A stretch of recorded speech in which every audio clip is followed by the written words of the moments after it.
Jumpa lagi di Gapura Misteri, dan seperti biasanya saya ucapkan terima kasih banyak untuk semua dukungan Anda, baik yang sudah subscribe, sudah like, komen, dan share ke teman-teman yang lain. Semoga semuanya selalu diberikan kesehatan, diberikan kemudahan dan kelancaran dalam semua urusan. Kisah horor yang ke-27 ini adalah sebuah kisah horor yang dialami oleh, ya sebut saja, Mbak Winarni ya.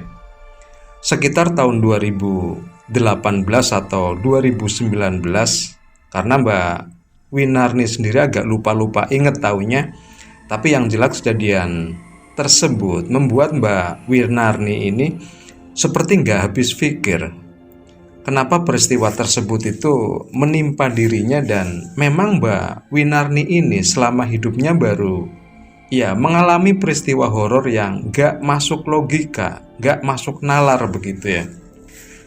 Jadi lengkapnya itu seperti ini. Suatu sore Mbak Winarni ini yang saat itu berprofesi menjadi tukang bekam ya, atau ya ahli bekam begitulah, mendapat telepon dari seseorang untuk minta dibekam begitu. Mbak Nani, hari ini ada jadwal bekam orang nggak ya? Tanya seseorang lewat telepon itu tadi. Ya sebut saja Mbak Nurjanah begitu. Kebetulan hari ini tuh masih kosong Mbak Nur. Gimana emang Mbak? Wah ya kebetulan ini kalau begitu. Kira-kira kalau jam 7 malam nanti itu bisa ke rumah enggak ya Mbak ya? Saya mau bekam Mbak, kata si Mbak Nurjanah tadi. Wah bisa banget Mbak, bisa banget. Kebetulan sampai antar malam juga belum ada bookingan jam, kata Mbak Narni begitu ya. Ya udah Mbak Nur, nanti malam saya ke rumah ya. Oh ya Mbak Narni, ya aku tunggu ya Mbak ya, kata si Mbak Nurjanah seperti itu. Nah, singkat cerita, setelah membersihkan peralatan bekam dan menyiapkan perlengkapan yang biasa dibawa oleh Mbak Winarni saat berangkat bekam, dia pun segera siap-siap untuk berangkat ke rumahnya Mbak Nurjanah itu tadi. Setelah pamitan ke suaminya, Mbak Winarni ini ketika itu berumur sekitar 34 tahun dan sudah berkeluarga waktu itu dan mempunyai 2 orang anak. Semuanya itu perempuan dan tinggal di sebuah desa di salah satu kota di Jawa Tengah. Ya, setelah berpamitan dengan suaminya itu tadi, sekitar pukul 7 malam atau ba'da isya, Mbak Winarni pun berangkat menuju ke rumah Mbak Nurjanah dengan menggunakan motor. Karena rumah Mbak Nurjanah nggak begitu jauh dari rumahnya Mbak Winarni ini, maka dia pun berangkat sendiri tanpa diantar suaminya. Berangkatlah Mbak Winarni ke rumahnya Mbak Nurjanah dan sekitar 1/4 jaman lah dia pun nyampai di rumahnya Mbak Nurjanah. Gak ada kendala apa-apa sampai saat itu, dan setelah menyetandarkan motornya, memarkirkan motornya, Mbak Winarni pun segera ketok-ketok pintu rumah Mbak Nurjanah. Tok tok tok tok. Assalamualaikum. Tok tok tok tok begitu. Dari dalam rumah itu pun ada jawaban Waalaikumsalam. Begitu dibuka, Mbak Narni on time banget ya Mbak ya. Ya lebih-lebih sedikit lah Mbak Nur. Lagian juga biar pulangnya nggak kemalaman, begitu jawab Mbak Winarni ya. Loh, emang nggak sama suaminya ya Mbak ya? Orang deket masa mau sama suami sih Mbak, sendirian juga berani kok. Oh begitu ya Mbak, begitu ya. Ya udah mari masuk dulu Mbak, jawab si Mbak Nurjanah tadi. Setelah itu masuklah Mbak Winarni ke kamarnya Mbak Nurjanah dan langsung menyiapkan peralatan bekamnya. Ini titiknya mau komplit apa yang simpel-simpel saja Mbak Nur? Tanya si Mbak Winarni. Yang komplit aja lah Mbak. Baik Mbak, baik Mbak. Mulailah Mbak Winarni ini bekerja malam itu, dan memang agak lama juga karena Mbak Nurjanah pasiennya itu mintanya itu bekam yang komplit kayak gitu. Artinya titik yang dibekamnya pun agak banyak juga dan memakan banyak waktu. Sampai sekitar jam 11 malam Mbak Winarni pun baru kelar ceritanya seperti itu, baru menyelesaikan bekamnya begitu ya. Setelah semuanya beres, Mbak Winarni dan Mbak Nurjana pun kembali ke ruang tamu. Di sanalah ngobrol-ngobrol sebentar sambil Mbak Winarni di situ tuh minum teh sebelum pulang. Ya wajar lah ya, hampir 4 jam bekerja nonstop ya. Mungkin merasakan haus dan lumayan capek juga. Dan memang sudah biasanya setelah Mbak Winarni ini membekam pasien, si pasien pun rata-rata yang ngasih minum dan ngobrol-ngobrol sebentar begitu ya. Sampai akhirnya Mbak Winarni pun pamit ke Mbak Nurjana. Mbak Nur, aku pamit dulu ya, nanti keburu kemalaman. Orang ini aja udah malam kok Mbak Narni. Iya juga sih, tapi ya biar cepet nyampe rumah lah. Oh ya Mbak, ya Mbak. Ini berani nih pulang sendirian jam segini. Ya berani lah Mbak, kan udah biasa Mbak pulang malam-malam kayak gini. Yang lebih malam dari ini juga pernah Mbak. Ya udah hati-hati ya Mbak Narni ya, kata Mbak Nurjana sambil menyerahkan sebuah amplop. Sebuah amplop berisi uang, ya uang ganti lelahnya Mbak Narni lah. Pulanglah Mbak Winarni itu dan saat itu memang sudah sekitar jam 11 seperempatan lah. Dan beberapa menit kemudian Mbak Winarni pun sudah memasuki desanya. Dan tepat di depan gerbang desanya itu, saat Mbak Winarni ini akan masuk ke gerbang desanya itu, tiba-tiba Mbak Winarni ini seperti melihat seorang perempuan. Loh, ini kok malam-malam ada perempuan jalan sendirian, siapa ya? Ah paling ya warga sini juga, kata Mbak Winarni. Semakin dekat ke perempuan yang tadi berjalan di depannya Mbak Winarni itu jalan kaki. Kalau ngeliat caranya perempuan itu berjalan seperti gak asing ya, kata Mbak Winarni dalam hati. Itu kok sepertinya gayanya si Ambar ya. Tapi ya nggak mungkin juga kalau si Ambar. Jadi Mbak Ambar ini adalah teman sekolahnya Mbak Winarni dulu, yang saat itu rumahnya itu ada di tetangga desanya Mbak Winarni waktu itu. Dan memang keduanya itu udah lama nggak ketemu. Masa iya sih itu si Ambar, dalam hatinya Mbak Winarni ya. Dan ketika posisinya udah tepat bersebelahan, Mbak Winarni pun ngelirik ke samping kiri untuk memastikan kalau itu benar-benar Ambar ya, benar-benar Ambar atau bukan. Setelah Mbak Winarni ini melirik ke samping kiri, ternyata benar dugaannya, itu memang benar-benar Ambar. Ambar pun menengok ke arah Mbak Winarni. Narni, loh, kenapa kamu ada di sini? Tanya si Mbak Winarni. Ya emang aku rumahnya di sini. Loh, katanya di desa sebelah sana, Ambar. Kata siapa dari dulu ya aku di desa ini. Itu rumahku, kata si Ambar itu sambil menunjuk ke sebuah jalan yang akan menuju ke rumahnya.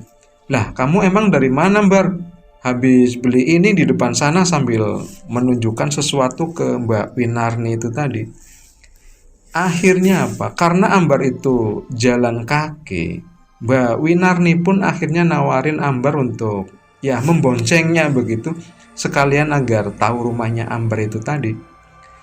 Saat Ambar mulai naik ke motornya Mbak Winarni, disitulah sebenarnya Mbak Winarni itu udah gak nyadar bahwa sebenarnya rumahnya Mbak Winarni itu sudah deket dan sebentar lagi tuh nyampe ke rumahnya sendiri. Tapi begitu Ambar temannya itu memboncengnya, suasana di jalan itu justru berubah. Seperti bukan di desanya Mbak Winarni. Tapi anehnya Mbak Winarni gak menyadari itu dan mereka pun terus menuju ke jalan menuju rumahnya si Ambar itu tadi. Dan jalannya pun udah beda ya, udah bukan jalan desanya Mbak Winarni. Sampai akhirnya apa? Sampailah mereka berdua di rumahnya si Ambar itu. Udah nih, motornya ditaruh di situ aja, aman kok, kata si Ambar. Dan masuklah mereka berdua ke rumahnya Ambar yang menurut Mbak Winarni ini agak aneh. Loh, ini kok seperti rumah zaman dulu banget ya. Padahal di desa ini kan perasaan nggak ada rumah yang sejadul ini, kata Mbak Winarni dalam hati. Jadi rumah Ambar itu yang Mbak Winarni lihat, rumahnya itu dindingnya masih berupa anyaman bambu dan lantainya pun itu seperti tegel. Tegel tapi semacam batak merah begitu ya. Jadi tegel dari tanah liat yang dibakar lah, gambarannya seperti itu. Itu pun hanya di ruang depan atau di ruang tamu. Sedangkan di dalamnya itu masih berupa lantai tanah. Udah masuk aja, nggak usah bingung. Lama nggak ketemu aja bingung kayak gitu. Ini bener rumah kamu ya, Mbar? Ya iyalah, ini kan rumahku dari dulu juga. Aku tinggal di sini, di rumah ini, kata si Ambar seperti itu. Udah, kamu duduk dulu nih, sebentar aku panggilkan ibuku, kata si Ambar ke Mbak Winarni itu. Ambar pun gak lama itu langsung masuk ke ruangan tengah, dan di situ pun Mbak Winarni itu seperti asing dengan tempat atau rumah Ambar itu. Sambil tengok-tengok ke sekeliling ruangan itu, diamatinya bagian per bagian, dan benar-benar Winarni ini terasa asing begitu dengan suasana ruangan yang saat itu tuh nggak begitu terang dengan lampu ya sangat redup begitulah, dan dinding yang terbuat dari anyaman bambu yang warnanya itu pun sebenarnya putih tapi udah nggak begitu putih karena agak kotor-kotor, serta yaitu tadi dipenuhi oleh rumah laba-laba begitu ya. Dan sesaat kemudian Ambar pun kembali ke ruang depan sambil membawa nampan berisi air minum dengan gelas dari bahan logam yang warnanya itu putih kombinasi hijau begitu ya warna gelasnya itu. Dan di belakangnya Ambar itu ada seorang ibu-ibu yang ternyata itu adalah memang benar ibunya Ambar. Mbak Winarni pun nggak asing dengan ibunya si Ambar itu. Bu, masih kenal saya nggak? Di situ pun ibunya Ambar itu hanya menatap kosong begitu ke arah Mbak Winarni, tanpa senyum dan tanpa ekspresi apa-apa. Saya Winarni, Bu, kata Mbak Winarni. Ibunya Ambar pun tetap menatap kosong ke arah Mbak Winarni dan hanya mengangguk sekali doang. Udah nih, ini diminum dulu, mungkin ibu masih bingung lihat kamu. Kan udah lama nggak ketemu nih, kata si Ambar seperti itu. Tapi di situ Mbak Winarni pun tetap masih ngerasain aneh dengan ibunya Ambar yang sekarang dibandingkan dengan yang dulu. Bar, kamu memang benar-benar dari dulu itu tinggal di sini ya? Perasaan terakhir aku main ke rumah kamu tuh rumahnya tuh kan modelnya udah nggak kayak gini. Nih, dari dulu ya seperti ini nih. Ya udah, itu diminum dulu airnya. Iya Mbar, ini aku minum dulu ya. Masih sambil kebingungan, Mbak Winarni pun mencoba untuk meminum air yang ada di dalam gelas dari logam itu. Gelas yang benar-benar ada pada zaman dulu banget. Dan ternyata setelah Mbak Winarni minum air minum itu, belum sampai ketelen, dia pun merasakan pahit dan sepet begitu, seperti meminum teh tanpa gula ya. Akhirnya apa? Dengan refleks Mbak Winarni pun seperti memuntahkan air itu ke lantai, tapi tetap diam, gak berkata apa-apa lagi. Ini benar-benar aneh dan kayak ada yang gak beres ini, kata si Mbak Winarni dalam hati. Melihat air yang keluar dari mulutnya Mbak Winarni pun, Ambar dan ibunya itu nggak ada reaksi apa-apa karena mereka tahu kalau Mbak Winarni itu merasakan pahit dan sepet dengan air itu, dan mereka pun seperti memaklumi ya begitu. Dan karena air minum yang tumpah ke lantai itu lumayan banyak, akhirnya Mbak Winarni pun merasa nggak enak begitu dengan Ambar dan ibunya. Meskipun ya itu tadi lantainya itu masih menggunakan tegel atau ubin yang terbuat dari tanah liat yang dibakar ya. Jadi kayak semacam tegel warna merah begitu. Tapi ya tetap aja merasa nggak enak juga Mbak Winarni itu. Udah, biarin aja nih, ntar juga kering sendiri, orang lantainya juga masih kayak gitu, kata si Ambar. Sampai akhirnya apa? Mbak Winarni pun teringat kalau di motornya itu dia tuh menyimpan sebuah lap yang biasa dia pakai untuk ngelap-ngelap motor begitu. Akhirnya dia pun keluar, Mbak Winarni pun keluar dengan tujuan untuk mengambil kain lap itu untuk ngepel atau membersihkan air yang tumpah di lantai itu tadi. Keluarlah Mbak Winarni dari ruang tamu itu untuk mengambil lap tadi, dan sesampainya di motornya, Mbak Winarni itu melihat alat-alat atau perlengkapan bekamnya yang masih ada di atas motor sana. Dalam sebuah kotak plastik yang biasa Mbak Winarni bawa lah untuk menaruh perlengkapan bekamnya. Begitu melihat itu semua, Mbak Winarni pun mulai nyadar, loh, aku kan tadi habis bekam Mbak Nurjana ya. Dan aku pulang aja udah malam, kenapa aku tiba-tiba di sini di rumahnya si Ambar? Disitulah Mbak Winarni itu mulai sadar, dan anehnya ketika Mbak Winarni itu menoleh ke rumahnya Ambar karena mulai nyadar itu tadi, tiba-tiba secara misterius rumah Ambar yang tadi Mbak Winarni mampir ke sana ternyata udah nggak ada lagi. Udah nggak ada lagi dan nggak ada bekasnya sama sekali. Dan setelah Mbak Winarni melihat ke kanan kiri daerah tersebut, ternyata itu adalah sebuah lontrong atau gang yang sangat kecil, ya selebar motor begitu, dan di bawahnya itu ada saluran got. Jadi gang kecil itu sebenarnya bukan gang ya, sebenarnya bukan gang dan bukan juga jalan begitu. Semacam tanah lebihan lah dari dua bangunan, yaitu antara balai RW dan rumah penduduk. Nah, di situ ada lebihan tanah yang dibikin semacam aliran got. Ya lebarnya itu sekitar 60 cm-an lah. Sementara Mbak Winarni itu posisinya ada di tengah-tengahnya situ. Innalillahi, ini kenapa aku tiba-tiba ada di sini ya? Sambil menarik-narik motornya itu ya, berusaha untuk dikeluarkan dari lorong itu. Tapi ya memang benar-benar nggak bisa. Kenapa sewaktu aku tadi masuk ke sini nggak susah dan kayak jalan biasa? Tanya Mbak Winarni bicara sendiri begitu sambil kebingungan di sana.